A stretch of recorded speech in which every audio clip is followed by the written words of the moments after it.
Hey everyone, Meteorologist Aaron Tuttle. It is time to continue our severe weather coverage from last night. This will be our tornado coverage for the rest of this afternoon and evening. Do have a tornado watch that has been issued across parts of southern, central, eastern, and southwestern Oklahoma. So this afternoon is going to be a little busy. Kind of a repeat of what we saw yesterday, which is a lot of heavy rainfall. So some flash flooding is the main issue we're going to be dealing with here for today. And then on top of that, we're going to have on occasion, either an embedded supercell type thunderstorm in a squall line, or just maybe a QLCS type thunderstorm from the squall line that may be producing some severe weather in the form of tornadoes. All right, so kind of like last night, basically that's kind of what happened there. So we'll see if we don't repeat that type of an outcome here for this afternoon. So we're going to watch that for you on radar. We'll track these storms and make sure everything is good on that end. So thanks for tuning in. I'm going to get to the coverage here just a second, make sure everything was up and running. I want to make sure we're not missing anything. Let's see here. I think we'll try that. Okay, and I think that's good. Okay, so first thing we're doing, take a picture of the outside view, of course.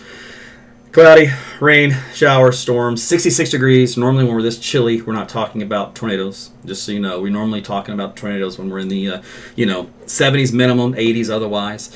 If you look at the radar view, put this on one panel here, and then we'll go back into a split panel to kind of show you the big picture first off. So this is the entire state. So we do have kind of one round of storms up here across northeastern Texas. Northeastern Oklahoma. These are all basically your standard variety thunderstorms. Nothing severe in this yet. Up here in northwest Oklahoma, same thing right here.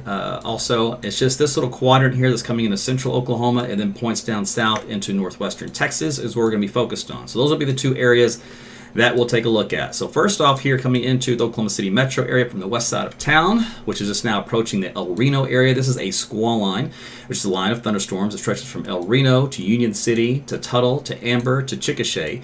And so what we're going to do is look for little circulations along the leading edge of this. They're going to be transient. They're going to be weak. They may not always show up well on radar. And when they do show up, we can put a quick tornado warning on them, but they may not last long, right? So, for example, we'll take a look at this one here around the Union City area. Let me back this up here, just a couple of frames, and I want to show you how weak they are also in the data.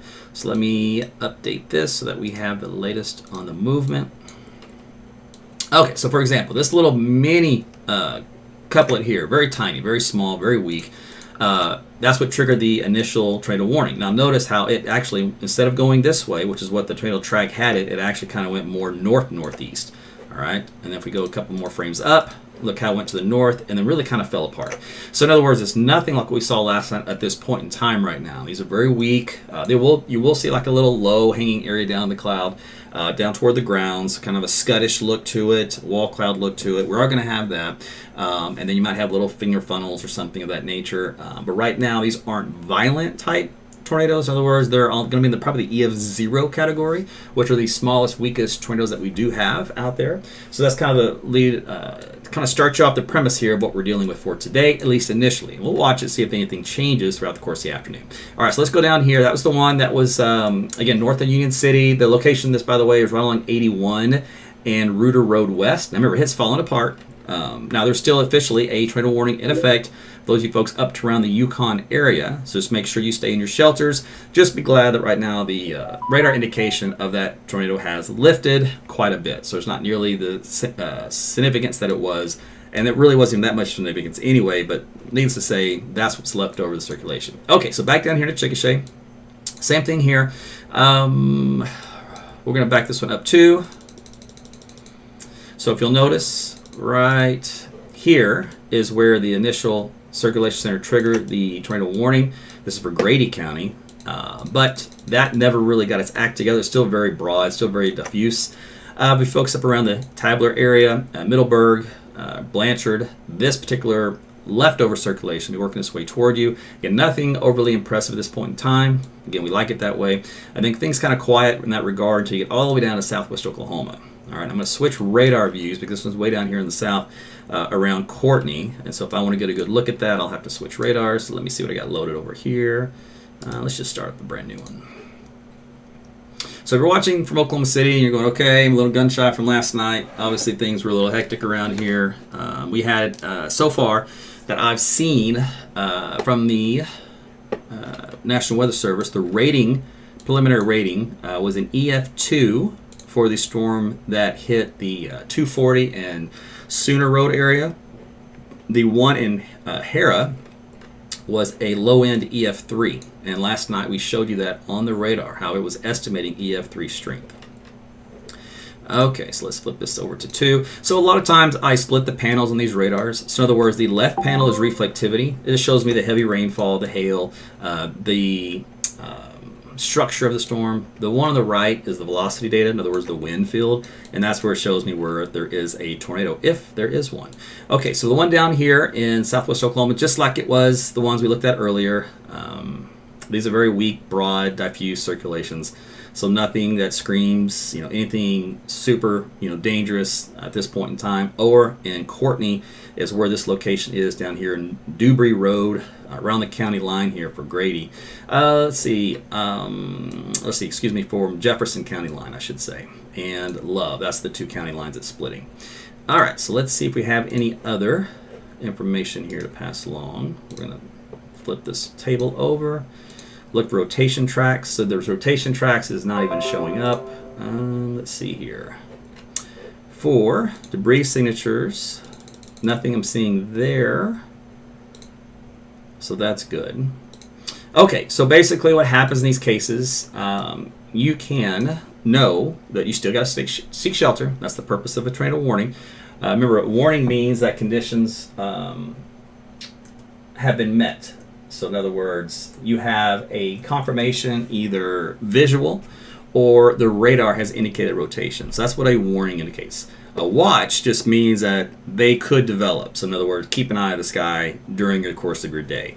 So a watch is less of a factor than a warning, whereas warning means take cover, kind of a deal.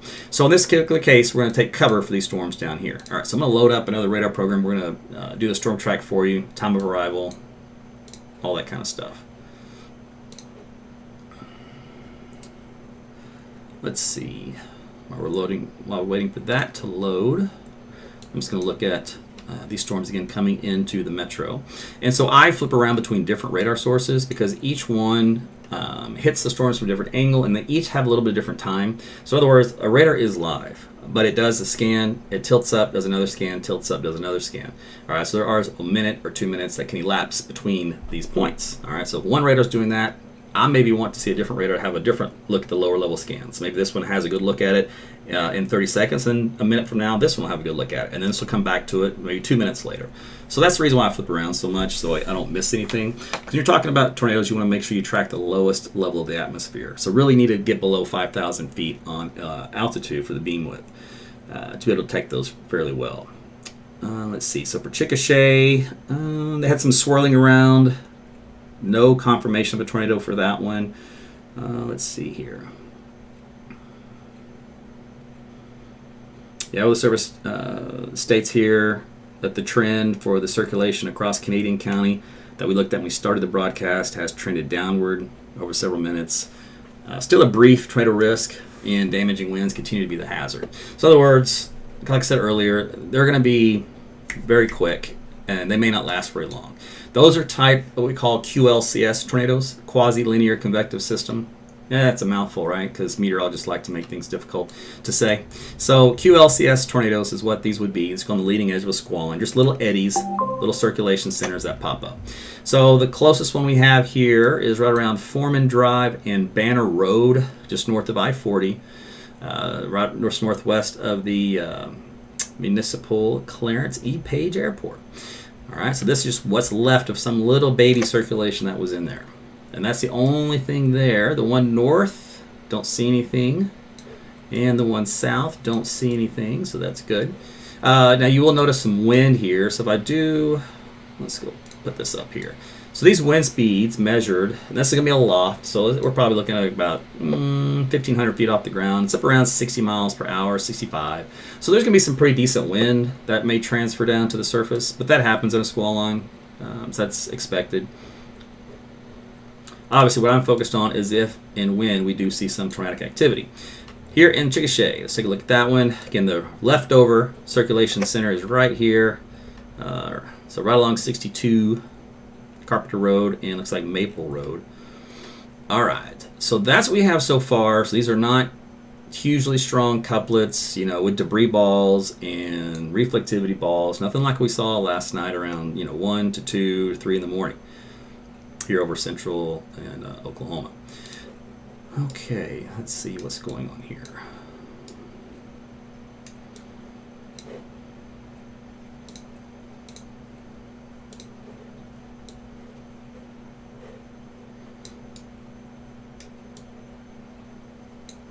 And also flip through, because each radar program that I use will have a certain amount of stuff on it. And stuff meaning it can be a lot of confusing things. I got a lot of stuff on the map that I need to look at on the science side, so I can give you the best information. And there's some that are more clean, like this one's more clean. I'm just looking at wind right here, like we talked about before, with the stronger winds out here, Gracemont and Amber.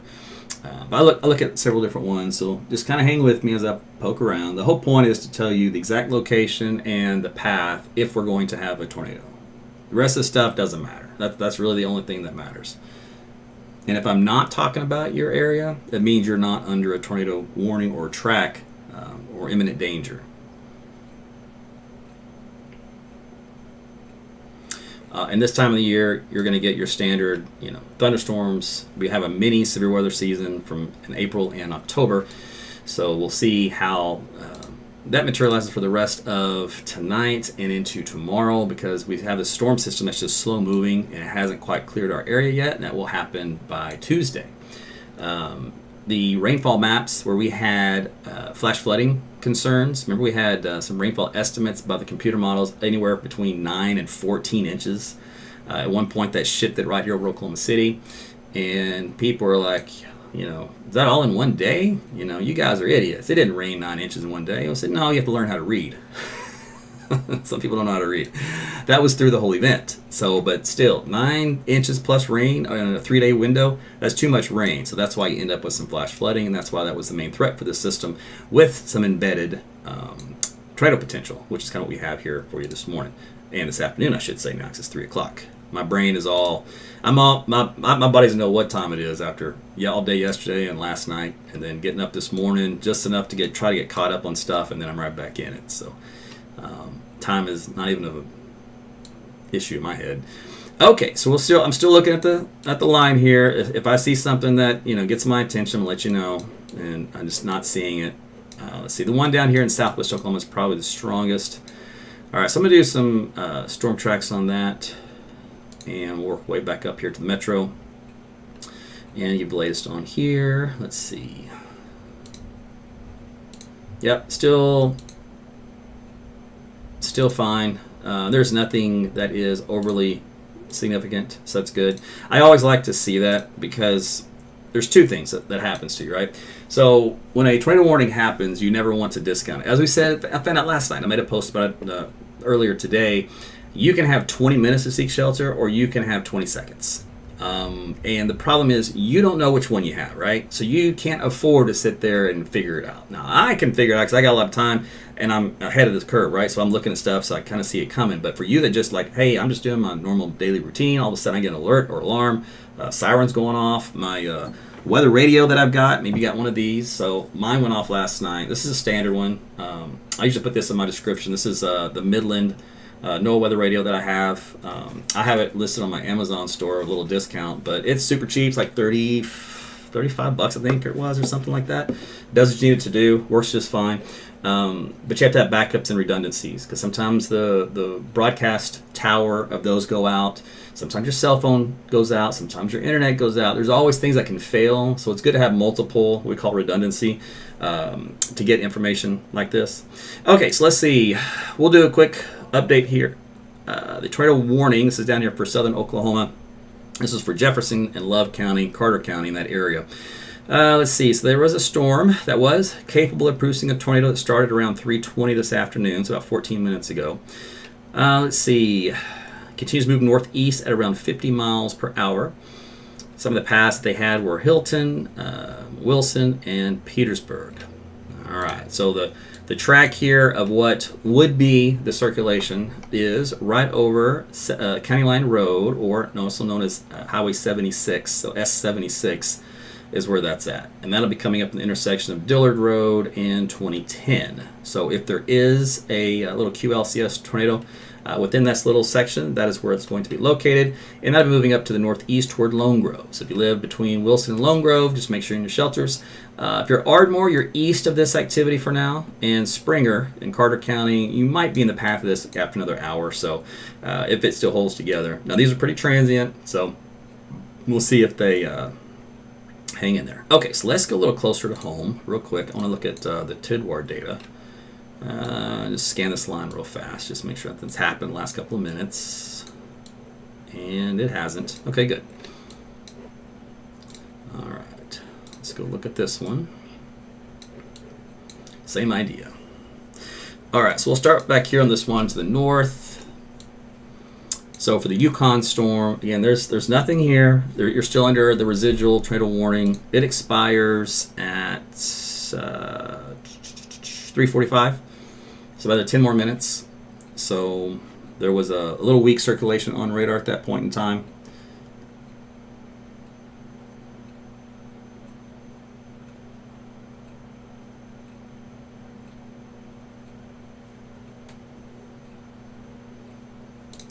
But since that warning was issued, it fell apart really quick. And that is often the case with a tornado warned storm.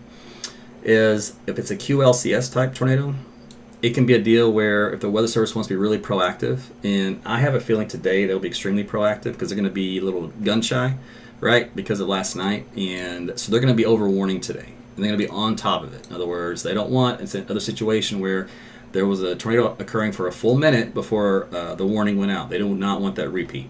So they're going to try to be ahead of it, and anything that's going to rotate at all, I think they're just going to pull the trigger on. And then if it turns out it dies in 30 seconds, well, so be it.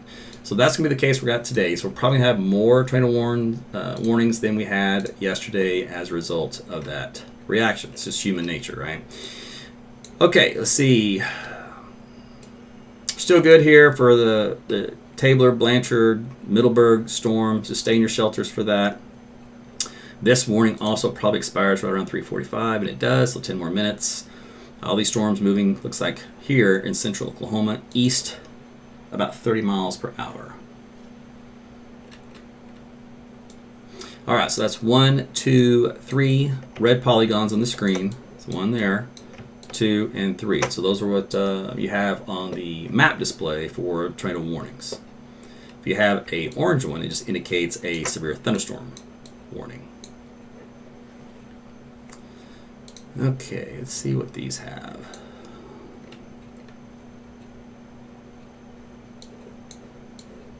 So welcome you guys on Instagram. I started broadcasting to you guys yesterday. So got that stream to work.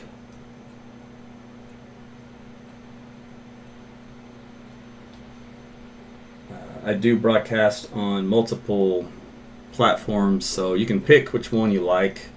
So I do also have YouTube, Rumble, Twitter, X, and Facebook. TikTok has some extreme rules that I have to achieve. I don't know if I'm going to achieve it. I may send a backdoor email begging to let me in. So we'll see about TikTok. That may take some movement of the earth to make that happen. Okay, so we're going to update this storm down here in southern Oklahoma. It's the best one as far as the strength goes, has the best instability, for example. Let's just do the wording on this one, because I think this is a new polygon box. Yeah, it just came out. So let's see, this updated tornado warning is for north central Love County in southern Oklahoma, southern Carter County, and southern central Murray County until 4 o'clock. Storm capable of producing a tornado is located near 5 miles southeast of Wilson, moving northeast at 50. Now, you notice we have different wording that comes out. All right, so this particular case, it has capable of producing a tornado. This is a tornado warning, right? So tornado warning means take it serious, take shelter. You know, it's imminent, it's danger, it's a threat, right? So take action. Now, Even so, the wording can be differently. Now this one just says cable. In other words, it says source radar indicated rotation. So it does not say confirmed tornado. It does not say storm spotter confirmed, emergency management confirmed, National Weather Service employee confirmed, public confirmed. It doesn't say anything like that. For the radar indicated rotation, some storms will rotate and never produce a tornado. So it doesn't always mean, but if maybe it said additional information on the radar, such as a debris ball signature was detected, that is a confirmation when it comes to just radar from a system that is not human interacted with. And that can be enough for confidence. Okay, so let's just focus on this guy here for a minute.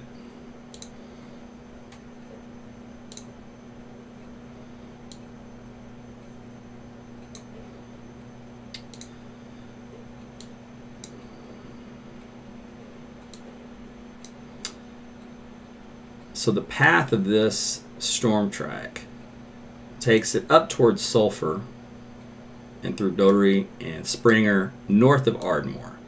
So that's kind of the issue there. Obviously, it's going to have a little bit of hail with it. Right now, the hail size looks like it's about an inch or so in diameter.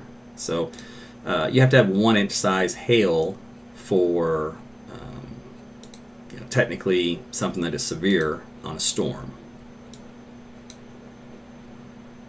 So hail category for that to be met is 1 inch in diameter.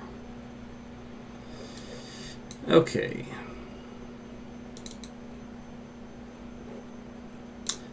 Sometimes you do have storm chasers that'll be out here, and so this guy is watching this circulation center come right for him. Now what's interesting here, and I don't know if this can go any bigger. Let's see. It doesn't appear to. All right, so he is located right here in looks like, is that Lone Grove? So he's east of Wilson. So he's looking back down here to the southwest in this area. And this is where the convergence is on that line. And so if you can see the cloud bands, you see how they kind of had this little arc shape to them.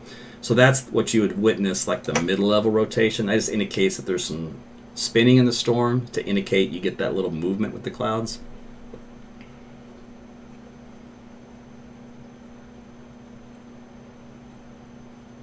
So the Weather Service is going to allow the tornado warnings around the Oklahoma City Metro to expire because there hasn't been anything in there since I got on here on the broadcast.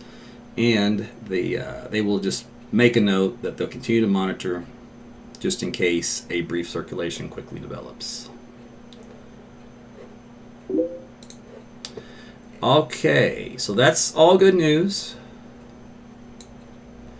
When I'm speaking in that terminology versus, we have one on the ground, this is the debris signature, this is the height that the debris is being kicked aloft, the radar is estimating an EF2 or EF3 strength, velocity couplet. When I'm talking about those type of terms, then that's whenever we're obviously a lot more serious. It's because we actually really have a tornado doing damage and affecting a lot of people. When it's like this, it's one of those deals where we're going to sit here and watch it and be thankful that nothing's happening currently. There was an attempt to in a couple of these areas. It fell apart just about as quickly as they tried, and that's always a better outcome. So they're going to sound the sirens down in Ardmore because of that storm down here in southwest Oklahoma. So I'm going to go back down there. So I just want to look at the ones here in Oklahoma City just to make sure everything was still good. Now, let's see here. What you will notice. So let me go on this deal here. Now, last night, before I signed off, I told you a couple of things. I mentioned how you get a bookend vortex, like a meso-low. Here's an area of low pressure right here that forms on the northern end of these squall lines. And it's just air that rotates in this fashion. And then you'll end up having the line itself, almost like a mini cold front going east. And you get the strongest damaging winds along this part of it, and then every now and then you'll get a little inflow notch that'll try to spin up, like a little tornado. And after I signed off, I don't know, maybe it was like 10, 15 minutes later, sure enough, we had that down here in southern Oklahoma. I don't think it produced anything, but there was an inflow notch there, so the Weather Service did warn on it. And then this favored area here, this upper level low, as it went off into this direction, I told you would trigger some tornado warnings. And so there were tornado warnings last night in Creek County, Sapulpa, Tulsa, because of this bookend vortex, the little meso low on the northern end of that. Because it causes a little extra spin in the atmosphere for that region of the storm. So sometimes you can get if you can get an updraft that gets a hold of that area and spins a little bit, you can quickly get a tornado out of that. So that's why there were warnings for that. But again, I don't think there was any confirmation touchdowns. I didn't have a chance to interrogate all the reports and the data today. There was way too much to do. But that's what happened last night, and this has a similar look to it, so you might end up getting a repeat in this area as it works its way eastward for the rest of the afternoon. And then down here, kind of just the QLCS type tornadoes. So we'll see if that's kind of how things evolve. Let's see here.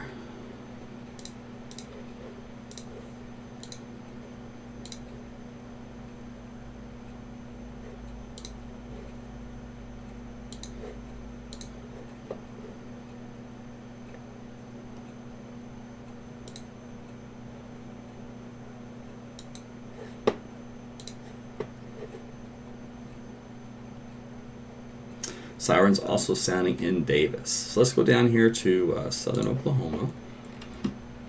So this is our one and only tornado warned storm at this point in time. Let's see here. Okay, so Ardmore, Lone Grove, you're in the polygon. So this little red box you see. This is the polygon. This is where the tornado warning is bounded by. Now the center of the warning is right here where this yellow line goes out. All right, because in theory, that's where the storm should move. It doesn't always work out that way. Sometimes these tornadoes can go like this, right? Or sometimes they can go like this, which is why you have this big error box.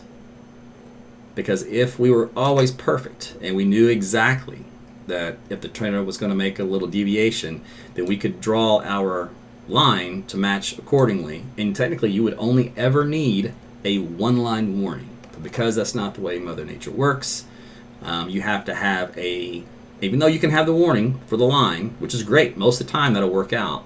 But in those cases where you have deviation, this is why you have basically your secondary bounding box, so that alerts everybody in this box that you might not get the tornado, but you're in the vicinity, you're in the region where if it were to change directions, you could be affected. So for example, you got, let's say this is the tornado location here at this point, and you live right here.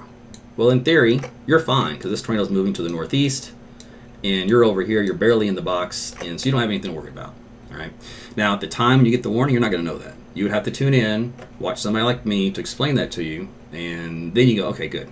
And then you can check out if you want or whatever. But until then, you just basically stay in your shelters unless you can get access to that type of information. All right, so the Lone Grove storm, this is where our rotation couplet was. Let me see if that storm chaser is still down here in that area. He had a pretty good looking feed. Looks like he went to Ardmore and is going back out to the west. Curtis, thank you for the 50. So he's there's a good view there.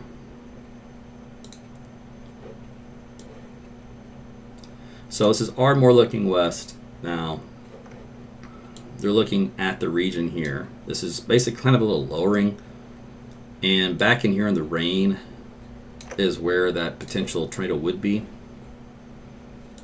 So you're probably not going to be able to see it in this case, the way things were looking down here, but that's where those storm chasers are focused.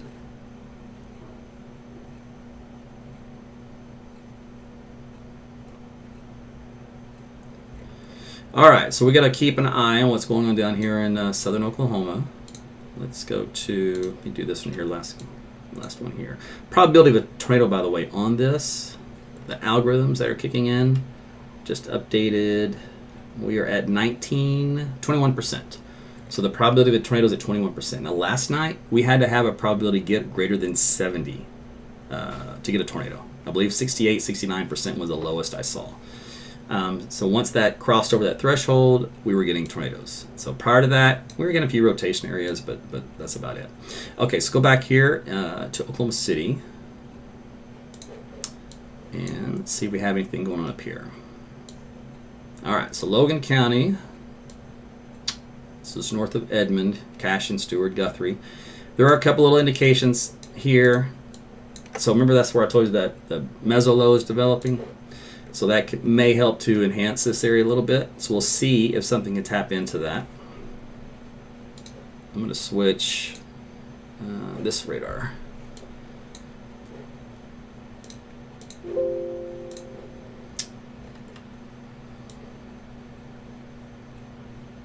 Nothing yet, but around the Cashin area.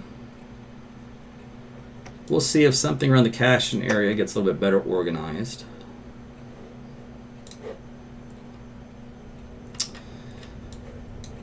Let's see, anything else? I don't see anything else of concern. So I have picked up, as of today, 2.75 inches of rain. This starts from midnight, right? That's the 24-hour window. So I've already had just about 3 inches of rain here in my backyard just for one day. Not to mention the 2 inches or whatever, 3 inches I had yesterday and the day before, whatever that was. So I'm over 6 inches of rain collectively already at my house. So if you have the model saying 9 inches of rain between now through Tuesday morning, that's obviously so far working out quite well. Thankfully, though, coming into this, we were very dry. We had basically a drought, and so that really helped, I think, things keep from getting it too out of control early. Because if we were already saturated, we had already had decent rainfall for September and October, and then we had this event, forget about it. All right, let me look at some other radar data.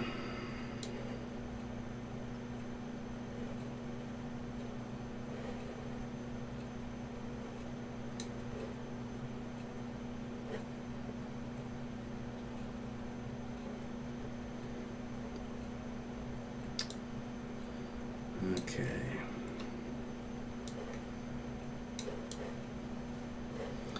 All right, so probably right now, at least in the short term, meaning next 5-10 minutes, that southern storm is going to be the main one to focus on. So I'm going to go back down there. Let's see here. And we'll look at that storm chaser feed again.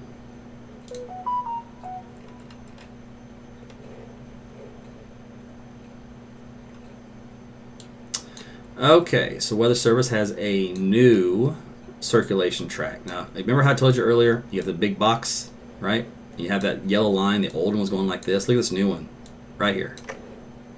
And it's just because a different transient circulation developed on the tail end of this that's rotating into it from the outside of the polygon into the polygon. So now it's going to put it around the Ardmore region.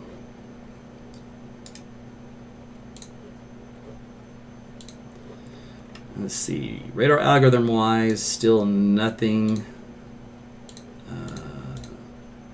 too concerning. Just stay in your shelters. Obviously, if you are in Ardmore, I haven't said this yet here this afternoon.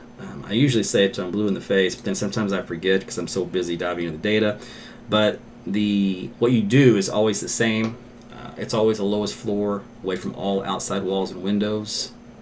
Your basic point is to put as many walls between you and the outside as you can for a tornado.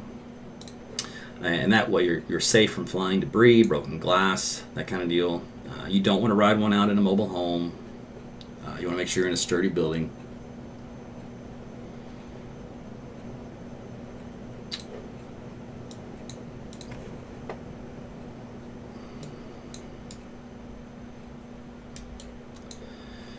Probability of a tornado down here is at 10%.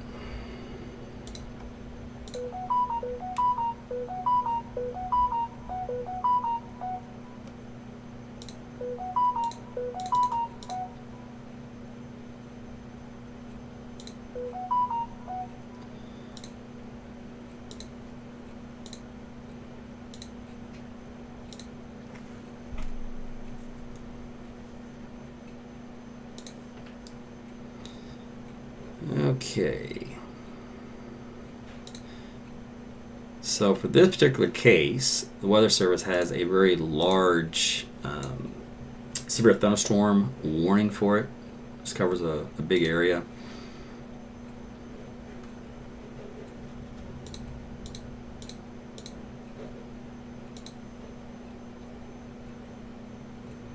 Let's do this.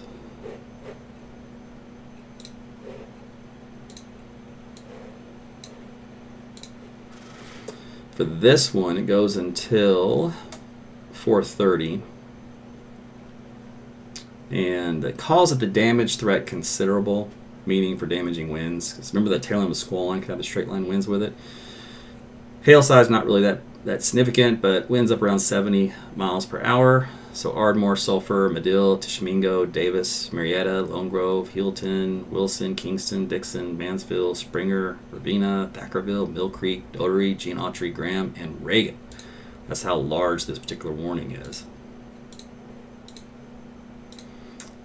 Let's see here.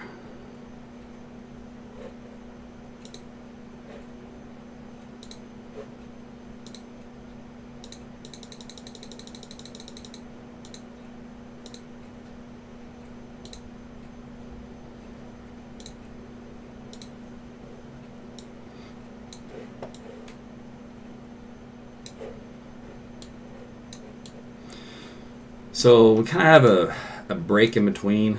We're in the Pauls Valley area, so you have the one strong cluster south, and then you end up with the strong cluster up north.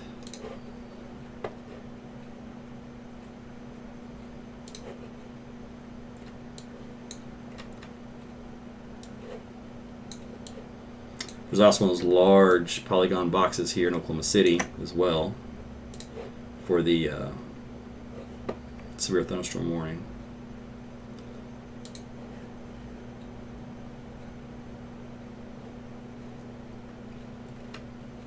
This guy's up here around the Crescent area, still behaving.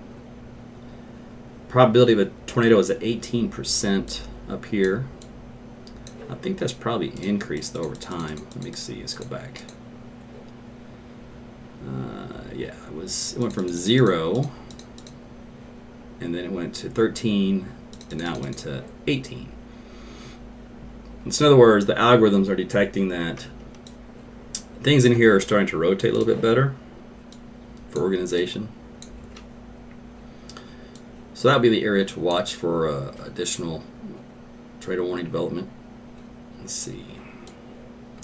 Otherwise, the greater Oklahoma City metro area, we have these little indentions in the squall line, little wave, but nothing has spun up along the leading edge of that.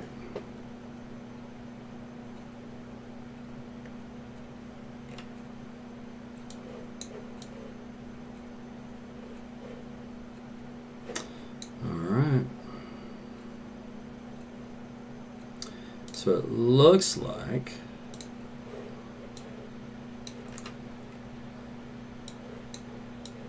probably one of those deals where I'll sign off soon and then just kind of watch things. And it looks like we'll get another run at some traumatic activity. We'll do another broadcast at that point.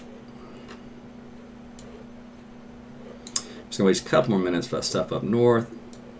Let a couple more scans come in and see if anything changes.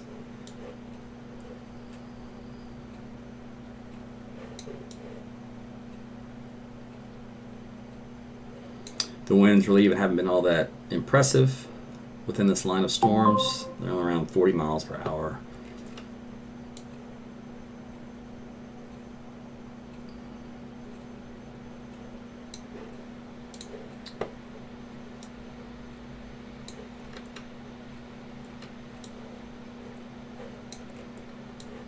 See nothing there. Let's go back down to southern Oklahoma for Ardmore. Again, you guys are still in your shelters because you're under a official tornado warning. The probability of a tornado is only at 15%. It's actually less down here than it is back north side of Oklahoma City. Let's see if that chaser still had anything. Oh, they just got run over by rain. So I'm not sure really much to look at. Yeah, just driving in heavy rain. Trying to stay out ahead of it.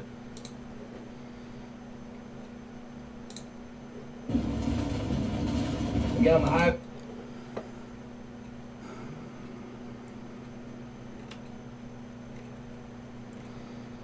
Okay.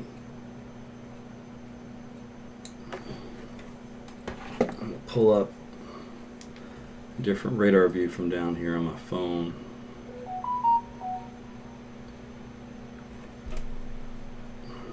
So I can see what the velocity looks like down there. There's a radar in Durant, Oklahoma, which they didn't really finish with the whole development for public access to make it easy to view. So I just want to check it out.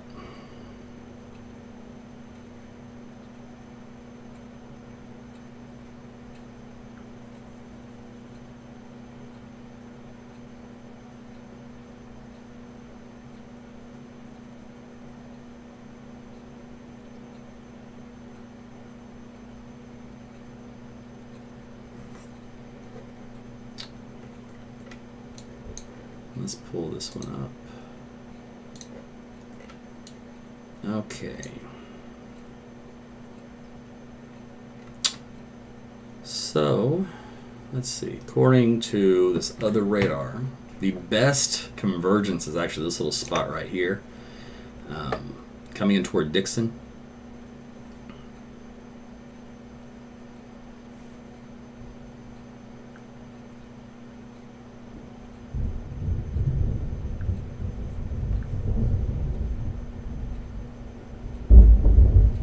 And that's not saying much, just so you know.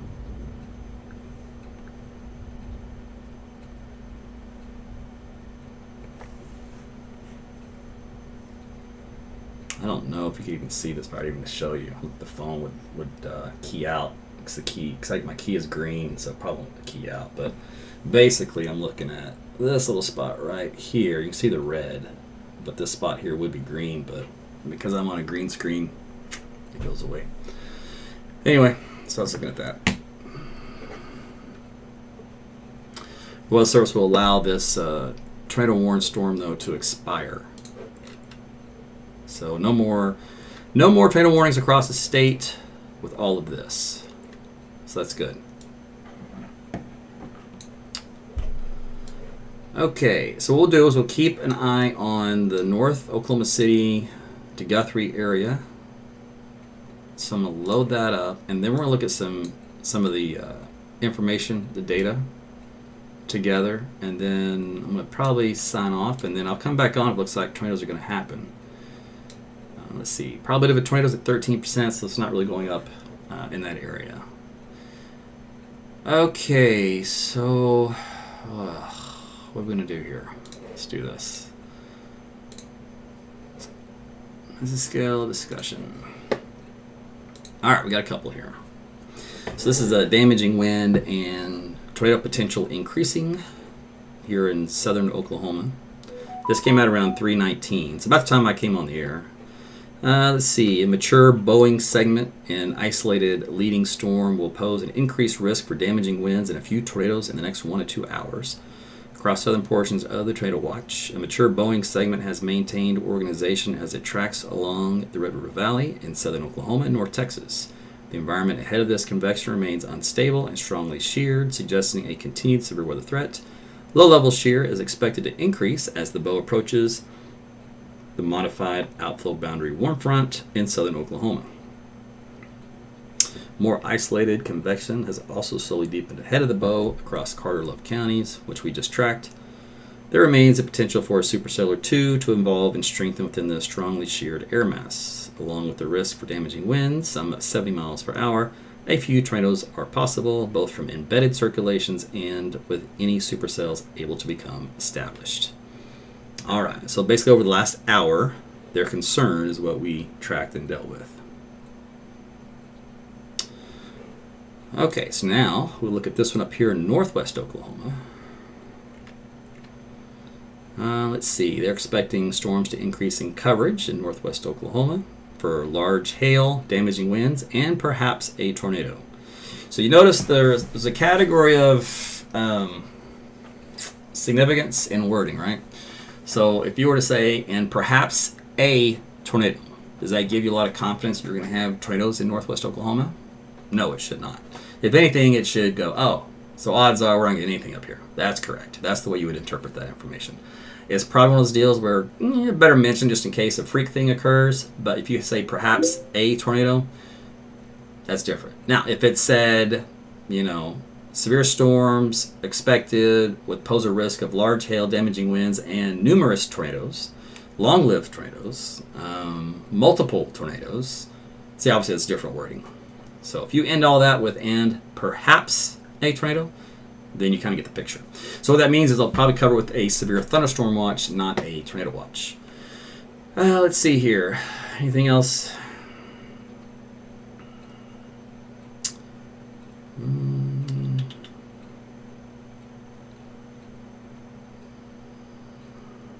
The hail size up to about golf ball size.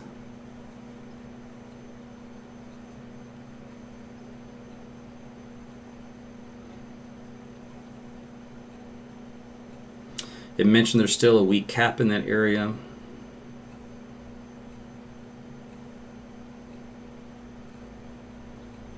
All right. So there you go. A tornado, perhaps somewhere in this area of northwest Oklahoma, if the new development can get going. Otherwise, hail and wind.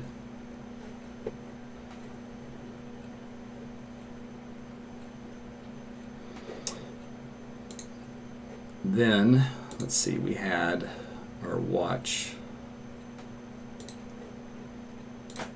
So we have this bounded here in red. This is the tornado watch. And that goes until 8 o'clock this evening. Hail up to about 1.5 inches, wind gusts up to around 75.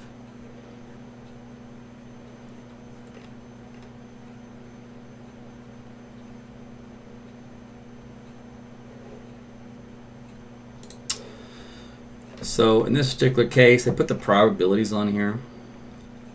So in this whole watch area, the probabilities of seeing a tornado of 2 or more is high, 70%.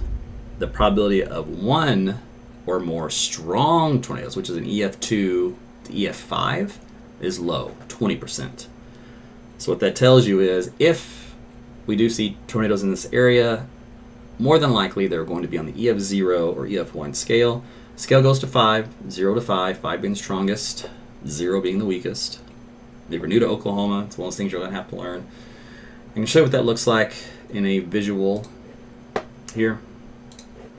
So an EF0 is winds up to from 65 to 85 miles per hour. It's very minor damage. Shingles blown off, parts of a roof peeled off, damage to gutters, siding, branches broken off trees, shallow rooted trees toppled. And here's some examples, right? EF1 is up to 110. That will turn over a mobile home, maybe do a little bit of roof damage on the corner of a home. EF2, that's when you start to get into the damage area. Mobile home will be destroyed. And then a well-built home has some decent damage to it, but it'll still hold up fine. EF3, etc., is where you get things obviously get a little more carried away. By the time you get to the EF5s, up around 200 miles per hour. The rarest of all tornadoes, we hardly ever get them anymore. Hasn't been one in a long time. And your slabs, in this case, are swept clean. So that's kind of what that looks like. All right, let's go back to the radar just real quick. Let's make sure nothing's changed. Let's take a look here.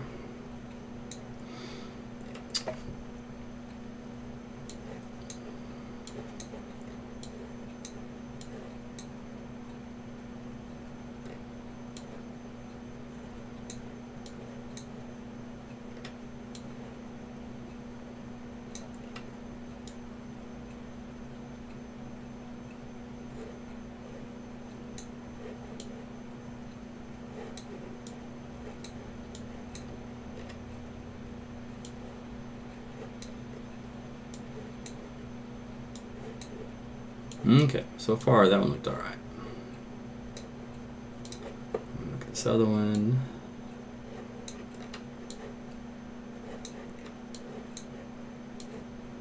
That one's good too. Southern Oklahoma.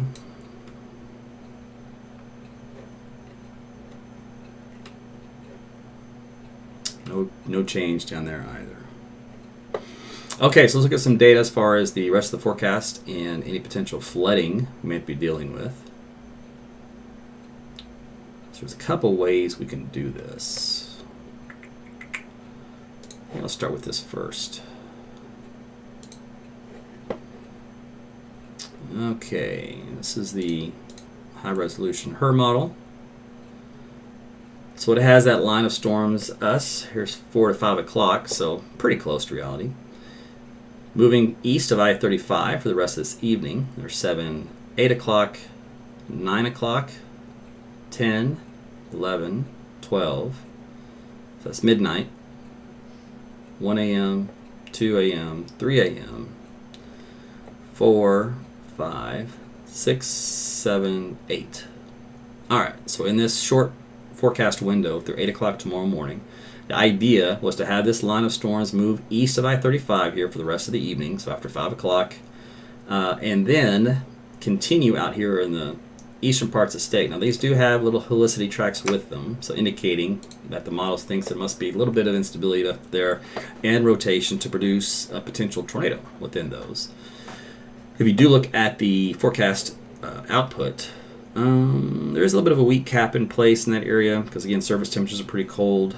So the storm would have to get rooted to take advantage of this, but the shear is very positive for tornadoes. So in other words, there's a lot of turning with height. So at the surface, they have an easterly direction, and they turn to a southerly direction and then southwesterly direction as you go up in the atmosphere.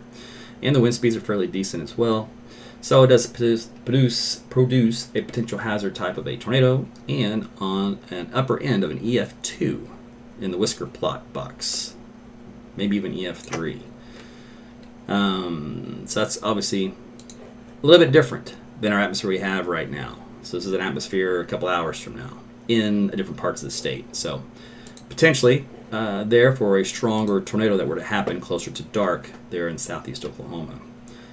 This one kind of says the same thing, a little bit more south and east, very low condensation levels, shear good, stronger tornado as a result on the intensity scale as a potential for the evening here in southeast Oklahoma. All right, let's see. So that was what was happening there. And then we did have some new development back here in southern Oklahoma that redeveloped late this evening, and that moved back into the Oklahoma City Metro by midnight, right? And then some new stuff then refired out here in western Oklahoma overnight tonight into early tomorrow morning. So there's some more heavy rainfall there. So what I'm going to do is I'm going to back this model back up a couple of hours. Let's see here. And we're going to see what happens after that tomorrow morning. So there's Monday lunchtime. All right, so Monday at lunchtime we have another cluster of storms moving through. Forecast sounding for this point. Low LCLs, no cap, strong Cape values, but the shear is almost all linear, all right, which means all from a southerly direction. There's no surface turning with height. That usually means tropical downpours, very heavy flash flooding. It means non-tornadic, all right. So now, if we go to the afternoon for eastern Oklahoma, let's see what happens there. That's a little bit different story. Let's see. You still have a little bit better turning with height at the surface, not much, but you have much stronger winds as well, 40 to 50 knots. So because of that, the atmosphere likes to produce a better probability of a significant tornado as a result. So the eastern third of Oklahoma, which includes Tulsa, for Monday afternoon is different from the I-35 corridor around noontime in central Oklahoma. All right, anyway, those are moving off for Monday evening. And here's the upper level low wrapping around in Kansas and northwest Oklahoma Monday night. And that's about it. Let's see what it does for additional rainfall totals. And I am curious to see how much rain we've had already at this point. Okay, so this particular model, now again, it won't be perfect in the locations or the amounts, but it'll give you the general idea of what can occur. So if you notice here, it does try to do a big heavy streak in this location, and a big heavy streak in this location. And this would be 9 inches of rainfall around McAllister. Now remember, that's additional 9 inches to whatever's already happened. Now I did say 1 here for Oklahoma City, for example, but if you look on the west side of town, it says 2. If you live up around Kingfisher, it says almost 3. Now, and this could move around. This could easily be here instead of here. So you can have some error introduced in this, but it's just a general rule of thumb. Let's take a look at the other high-resolution NAM model and see if it jives. And it does. It's very similar. So these two are lockstep and barrel with one another. It does indicate a little bit of a dry slot action to reduce amounts here in central Oklahoma, on this little I-44 corridor. Product has been worked over so much at this point. Better amounts north and west. There's 2, 3 inches, 4 inches, say just north of west of El Reno. All right, and then back down here in McAllister, there's another 9-inch total. There's something around 10 inches. Okay, so now let's do this. I want to see how much rain we've had up to this point, and we're going to compare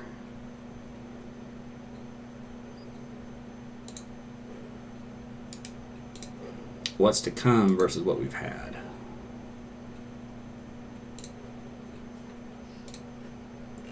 And then we'll look at radar again here in a minute.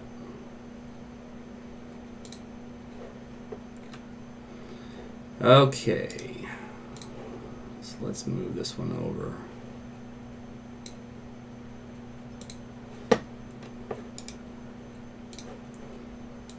Alright, so we're going to toggle back and forth. Okay, so in this particular case, where the model is going to be producing another 9 inches of rain, they've only seen about 2 to 3 mostly in that area.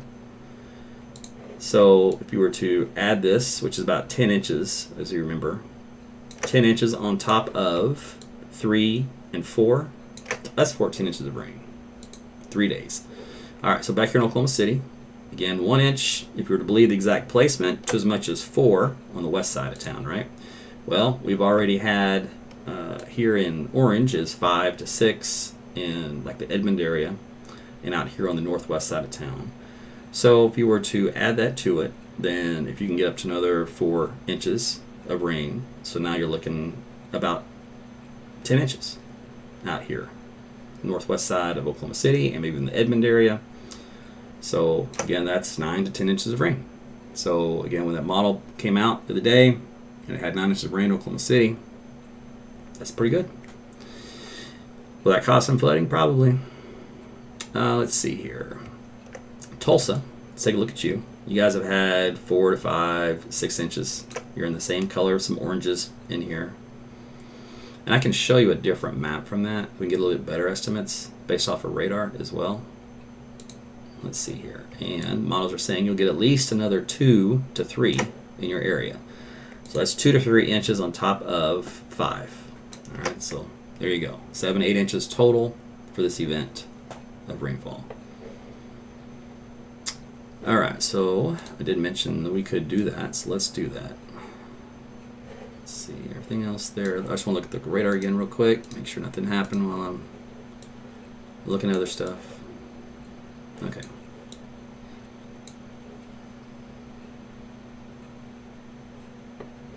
So let's turn this off, and we're going to go rainfall amounts.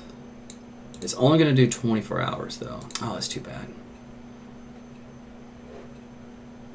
All right, well, at least we had 24 hours on here. I was hoping to get a couple 2-day total. I can probably use a different map from that, but estimates here for the hardest hit area, if you want to break it down, little isolated regions. For Broken Arrow, just south and east to Bixby, that's the most is up around 7.5 inches of rain. So from Beggs, Winchester, Liberty, Mounds, Bixby, Coweta, New Tulsa, you guys had the most rain in northeast Oklahoma. And then you had a little spot up here between Adair and Foyle of another, looks like 7 inches.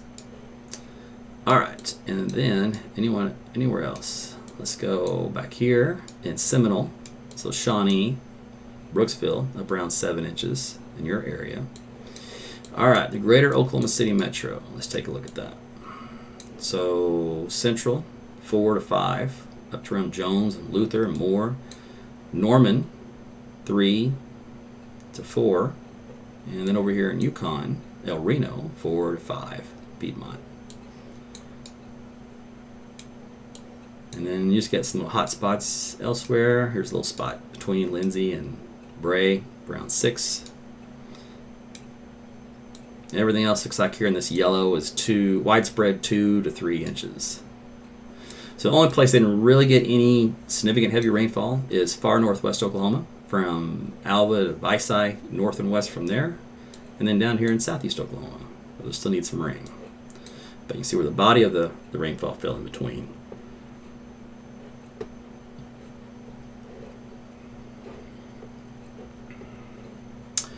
All right, so let me look at radar view one more time.